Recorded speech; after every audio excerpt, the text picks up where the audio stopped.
Good day sa inyo mga ka-master yan, mga ka-DIY. Welcome today here at Marty Superior Maintenance yan.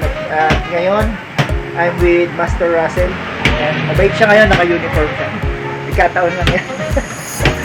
And we are here at our main branch, Laloma branch.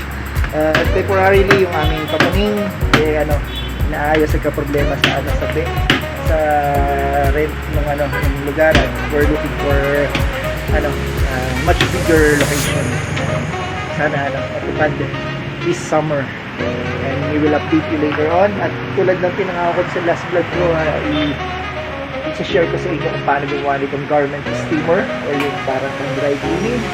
So samahan niyo ako with Master Russell here at Marty's Repair and Maintenance Shop.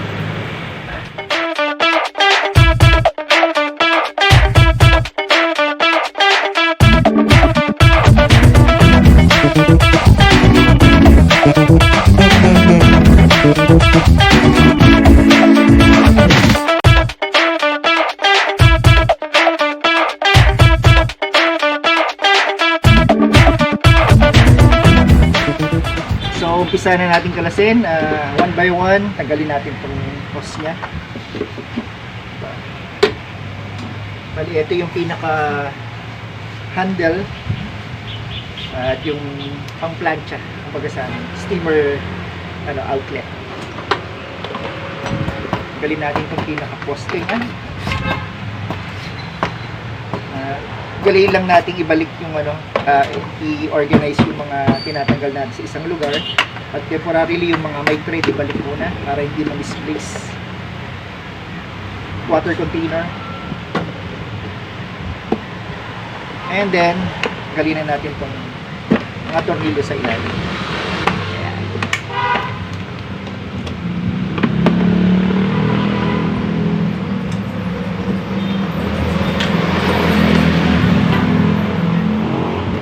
Ngayon lang kasi na-tsempo na may nagpagawa nito tapos konti lang yung yung ginagawa namin, hindi masyadong busy. Lalo na halos natapos na ni Russell yung karamihan sa trabaho pag umaga. Pag dumarating ako halos tapos niya na lahat. Kaya nakapag-vlog ako. Aga ko kasi ngayon sel kaya may sakit ako. Nakaga ko ngayon. Usually kasi dumarating ako dito mga hapon na. Saglit lang, mga 1 hour, 2 hours. Na ako. Bumabalik na ako sa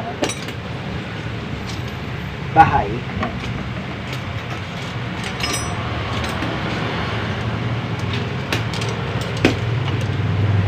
Sa katagalan kasi, umpisa, si Russell yan, inaano ko pa siya. Yung mga kamaster ko na rin, may mga shop din. Sa umpisa, yung mga natin, yung mga tinuturuan natin, yung mga tao natin sa shop. Siyempre, pa natin yan, under supervision pa natin yan. At habang tumatagal, nagiging reliable na sila. Lahat na ng mga ng mga aspeto o yung pinaka mula sa di lang sa pagre-repair, yung disiplina sa paggawa, at yung pinakamahirap yung pakikipag-usap sa customer. Pero habang kinakalas ko doon, share na rin ako sa inyo ng mga practical dahil ito yung mga learnings na hindi natutunan sa eskwelahan. Maraming marunong gumawa, pero hindi naman nila kayang ipaliwanag ng tama or hindi nila alam yung mga tamang terminologies para maintindihan ng nagpapagawa yung gusto nilang maiparating. Kaya minsan nagkakaroon ng misunderstanding. Akala tinataga mo na yung customer, pero ang totoo, sabi ko nga, dadaigin ng hindi magaling gumawa pero marunong magpaliwanag ang isang technician na magaling pero hindi kayang ipaliwanag yung ginagawa. Okay. Mga additional lang. So ayan, tanggal ko na yung tornilyo. Makalas na natin. Pinatong ko lang kasi yung cellphone niya. So ayan, hindi makita dito kapag nakapatong.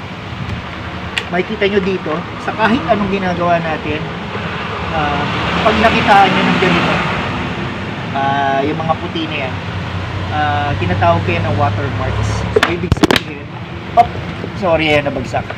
Ibig sabihin, pag may mga ganito na ng mga puti-puti o nag-powderize na, yung yan yung mga nag-penetrate na yung tubig, palatandaan natin yan na kailangan nating iselyo ulit if ever na gagawin natin. Hanapin natin kung saan yung leak, kasi mas probably kahit repairin natin to, kung hindi natin masiselyuhan ulit, kahit sa washing pa yan or sa kahit anong unit na ginagawa natin, nangangailangan kargahan ng tubig, lagi nating hanapin yung water marks as well as water dispenser, etc. Sayang kasi uulit lang yung problema. So one by one, from wire, ang testing lang dito is one by one from wire. Subukan muna natin testingan yung wire ng ng service outlet nya, and then yung switch. After ng switch, ito namang coil, and then itong thermal fuse, and then itong gitna yung relay. Yan lang naman yung mga parts nyan.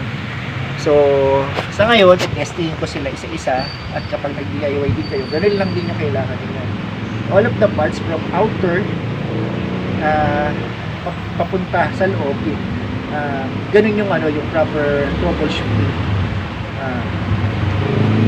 para masiguro natin hanggang sa matrace natin yung kung ano yung hindi gumagana at kung ano yung i-address na parts na kailangan palitan o repairin, etc.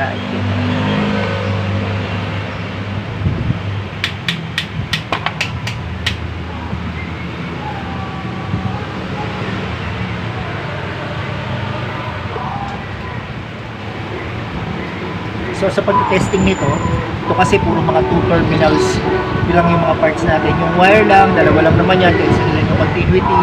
Yung fuse, yan, kailangan pumalo lang siya. Yung relay, ganun lang din, as well as the coil. Isa-isa lang.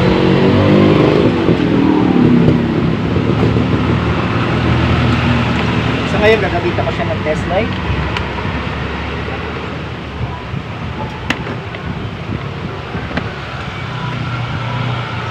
Sinabi ko mag-i-start ako sa wire.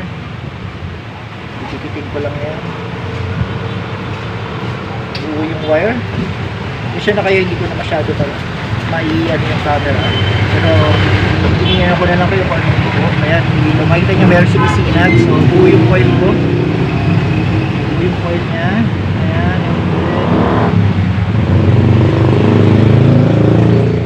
Sa relay naman ako.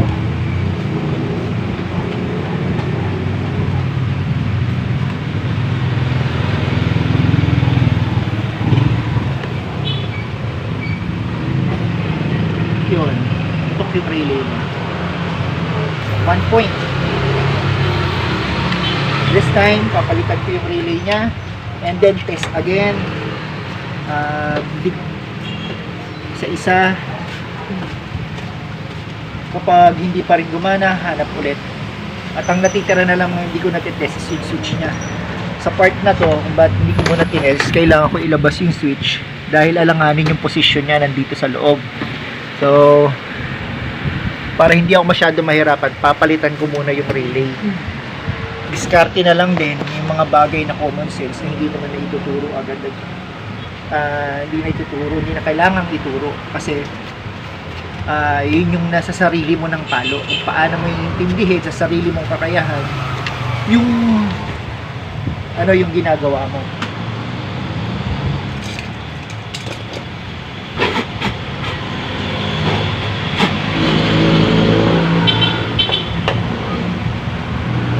Kaya kahit ako, sa matagal na akong gumagawa, sa mga nagiging kaibigan kong technician,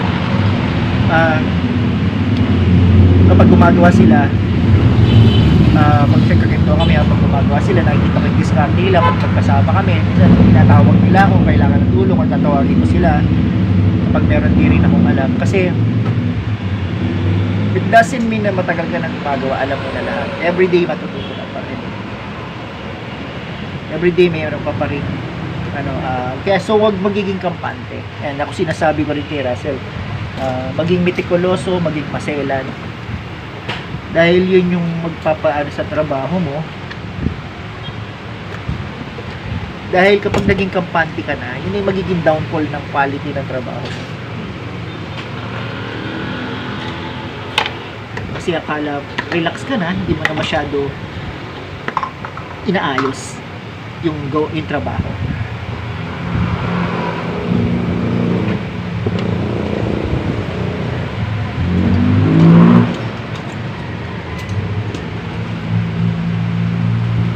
Nga kailangan laging may gigil pa rin. Meron pa rin sigasig. Ito kaya pinupukpok ng mga tornilyo na matitigas na, lalo na yung mga nabasa. Kailangan tiktikin muna yan bago gumalaw. Isang tik yan.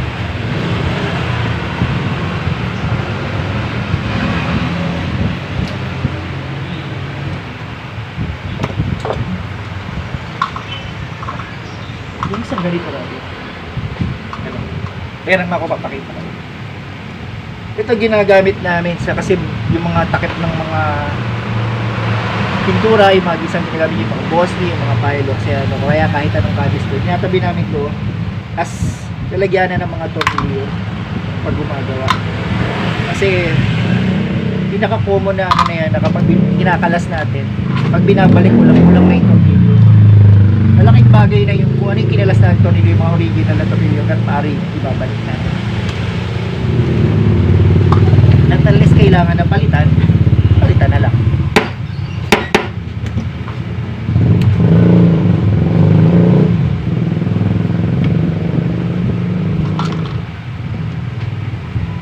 Salo yung isang brush natin. Wala. Kasi yung kanito.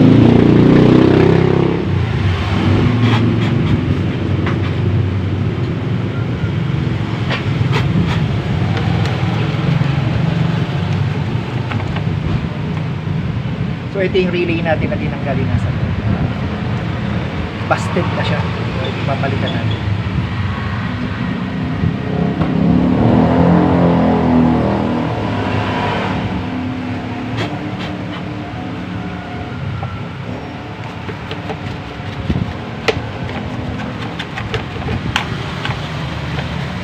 Sa lahat ng unit na tatanggapin natin o re-repairin natin, may kita habit na lilinisan siya. Kasi kasama sa pagre-repair natin yung paglilinis o yung pagbabalik doon sa healthy or original state ng machine na ginagawa natin.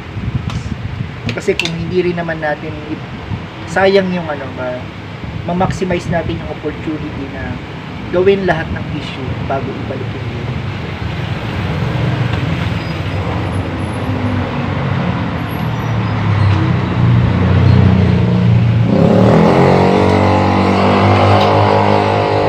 May mga pagkakataong katulad dito. Ito makikita nyo, yung meron siya dugtong sa labas, alanganin. Dito na lang nila dinugtong. So total kinalas na lang din naman. Putulin na dito, tapos dito nalagyan ng dugtong sa loob para itong dugtong na ito mawawala sa labas. Kasi prone yan na hatak madalas yan. So yung mga ganitong mga maliliit na lang din naman, isasama na natin for safety na rin at ikakatagal ng unit na nire-repair natin. Mga maliliit yan, hindi naman kailangan lahat sisingilin natin o i-charge natin. Yung mga tawag consuelo. Yan. Yan mo magiging kaibigan or magiging suki sa banda, katagalan, nagiging kaibigan mo na yung mga customer. Yan tinuturo ko kay Russell kasi si Russell kaya minsan lang naman, may mag-hayahayag lang yun minsan. Hindi, meron talaga mga customer na hindi ko nila lahat, pero meron talagang iilan na mga mahirap, maliwanagan. Siguro, minsan isip na lang din natin na makakita po ulo niya, pagawa sa'yo. Self-paying naman ako relay yung ganito. Hindi nakadala.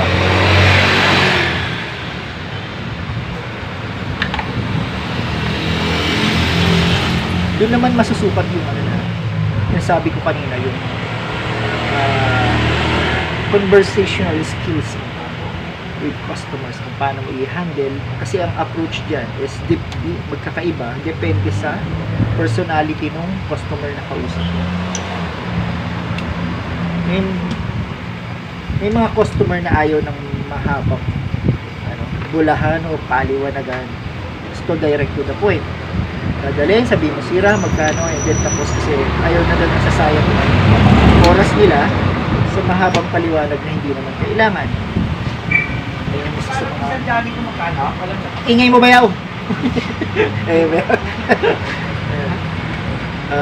Hindi naman kailangan.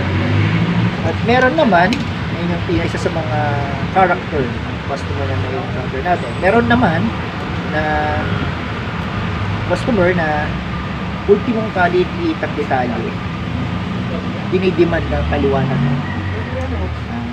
Parang hinihimay niya. At dalawa rin naman yung klase ng customer na nagtatanong. Isa is hindi niya tinatanong dahil gusto niyang malaman. Gusto niya lang din tignan yung kakayahan mong ipaliwanag o tinatagyan niya kung gaano ka ba kagaling o gaano mo kaalam sa bago mo. Kasi iba naman marunong alam nila yung pinapagawa nila. Easy lang sila.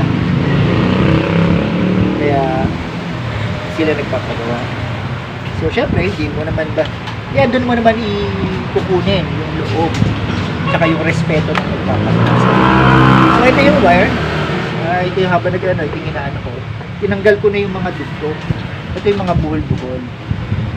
Ayan. Kasi para yun nga, may balik natin ng maayos lahat.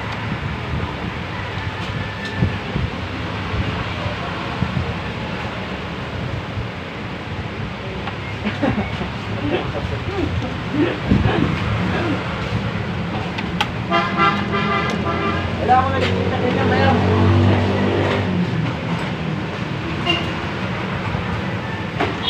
Ano naman nilapag yun? Nagagawa kayo sa kung saan nilalagay yung mga gagamitan nyo? Sino kaya nagtago? Hindi ka ba yung nagbibintang ko pa? Hindi, kasi yung, di ba may mga tutorial ako ng pagiging, paulit-ulit ako na maging organized sa ano. Kasi nga yung mahirap kapag kinailangan mo isang pyesa o tools, hindi mo mahanap, hindi mo maalala kung saan mo nilagay.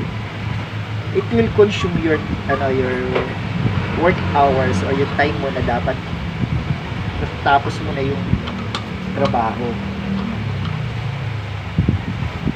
So, madaling salita, abala. Maging organized sa paggawa.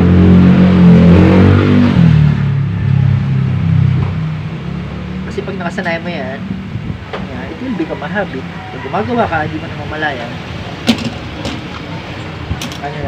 Naging bisyo mo na maging maayos.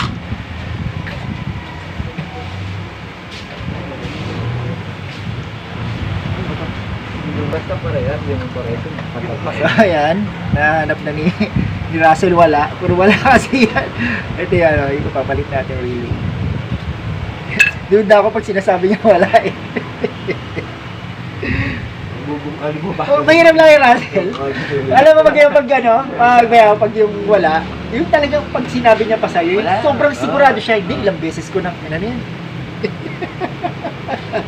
Di man lang yung wala yata wala yung sure siya Bubungkali mo pa ako hindi na ako yata. Pero pahawak nga. Yan pala kayo ng info yan, si Bayaw ang halos dito. Pag may pagawa kayo, dala lang kayo dito. Babaan nyo dito, sira agad. Loko-loko ko na.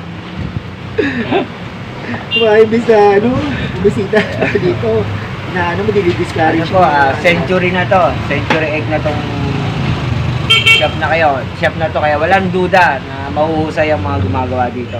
Oh, grabe, bigla akong kinambyo ah.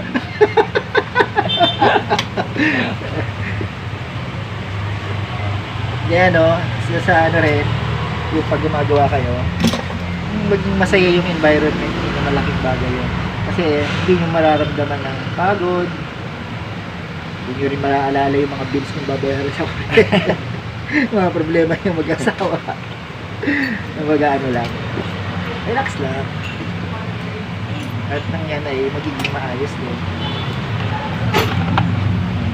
Ayun, kita ko sa inyo, na-install na natin yung dalawa lang naman yung ternilyo. Ito naikabit ko na to. Ito yung luma natin, pinakita ko sa inyo kanina. Hindi ko na masyado pinakita yung kung paano dahil dalawang tornilyo lang naman. Common sense na lang pag kinabit mo, napaka easy, hindi siya komplikado. Ito naman yung wire na inayos ko kanina, binalik ko yung clip niya at ito yung terminal, wala nang mga buhol-buhol. So babalik ko na lang itong takip ngayon. At least sa mga magta-try gumawa nito, medyo familiarize na kayo kung ano yung makikita nyo sa loob. Malaking bagay kasi na ano, bago mo buksan yung isang unit, may idea ka na kung ano yung structure or mechanism ng ano, ng gagawin mo.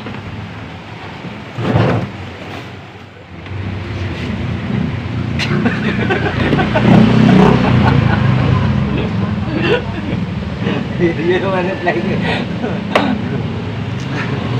Pag ano, lahat nagagawa namin dito eh. Kaya kung gumagawa po kami, kasama na yun ano, ikismusa na kami.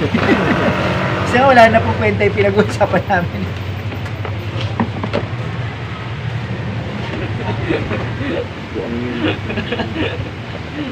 Russell, naririnig ka na Naririnig natin.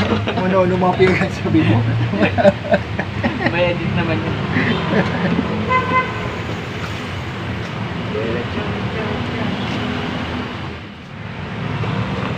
So ayan, nalagay na natin yung takip for initial testing. Testin muna natin sa test light natin. Ayan, may ilaw na. Like kanina na wala pa. So kailangan natin naman ngayon is bigyan natin ng tubig for actual or final testing. So ayun, pasensya na, medyo ano, may nagpa-estimate, may tumubos, ganun lang naman pag nagbablog dito sa shop. Kaya hindi rin ako nagbablog kapag maraming ginagawa kasi para na-address din namin ng maigi yung customer. By the way, nalagyan na natin ng tubig ito. May tubig na siya. Ito lang naman yan, meron lang thread dito, yung pinaka-cup niya. Tanggalin mo lang ito, lagyan mo tubig. Hindi ko na masyado pinuno. Plug din natin, 220. Then, ayan, umilaw na siya. Ayan, nakailaw na. So, habang pinapainit natin siya, nakita natin yung mga ano niya, accessories niya para later on ano, okay na. Ayan, dito medyo may usok-usok na. Ito. Naging na natin kabit to para makita natin dito yung usok niya. Ibig sabihin, nag-i-steam na siya.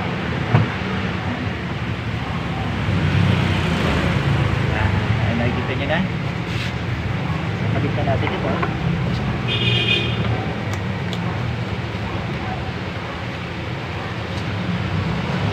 And eventually, lalabas na yan. Yan. Usok na siya. So we're done here at our repair on this garment steamer. So sana may na-share ako sa inyo at maging blessing sa inyo yung blessing na kaalaman na pinagkatiwala sa akin ni Lord at na-share ko sa inyo. So always pray lang sa mga gusto magtayo ng shop na mag-think positive lang. So that's all. Thanks for watching sa mga nakapanood. And see you on my next vlog. Bye.